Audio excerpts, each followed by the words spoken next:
YCP హయాంలో ఆలయాలను ధ్వంసం చేసి పాచిపోయిన ప్రసాదాలను భక్తులకు పెట్టారని ఆనం రామనారాయణ రెడ్డి మండిపడ్డారు. ఒంటిమిట కోదండరామస్వామి కళ్యాణోత్సవంలో సీఎం దంపతులు హాజరవటాన్ని రాజకీయం చేస్తున్నారన్నారు. తిరుమల గోశాలలో ఆవులు చనిపోయాయని అవాస్తవాలు ప్రచారం చేస్తున్నారని ఆగ్రహం వ్యక్తం చేశారు.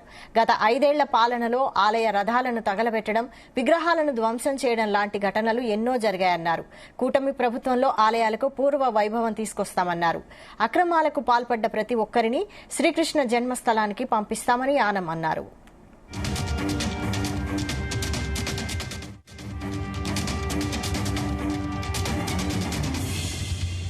వ్యవస్థలను భ్రష్టుపట్టించి దిగజారుడు రాజకీయాలతో ఆనాడు ఉన్నటువంటి అనేక మంది పతనావస్థకి వెళ్ళిపోయారు. రాజకీయాల్లో ఇవాళ మళ్ళా కోలుకోలేనటువంటి స్థితికి దిగజారారు. అనవసరమైన కేసులో, తప్పుడు కేసులో పెట్టి వేధించాల్సిన అవసరం ఇవాళ కూటమి ప్రభుత్వానికి లేదు.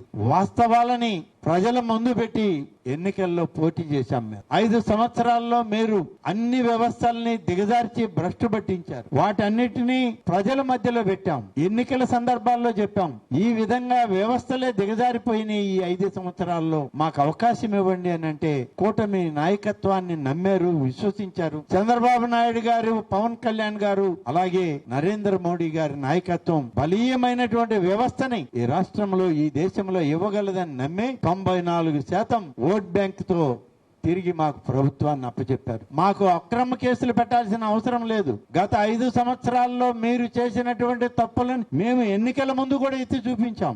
ఎవరెవరు ఎటువంటి కార్యక్రమాలు చేశారో చూపించాం. వాటి మీదే ఇవాళ కేసులు నడుస్తున్నాయి. మీరు అక్రమం చేయొచ్చు, దారి దోపిడీ చేయొచ్చు, మీరు అన్యాయంగా ప్రవర్తించవచ్చు, ప్రభుత్వాల్ని నైతిక పతనావస్థకి తీసుకువెళ్లొచ్చు. మీరు ఎలాగో పతనం అయిపోతున్నారు, వ్యవస్థలను కూడా పతనం చేశారు. ఆ పతనావస్థకు వెళ్లినటువంటి విషయాలను ప్రజలకి చెప్పినప్పుడు మీ తప్పులు ఉన్నాయి అక్కడ.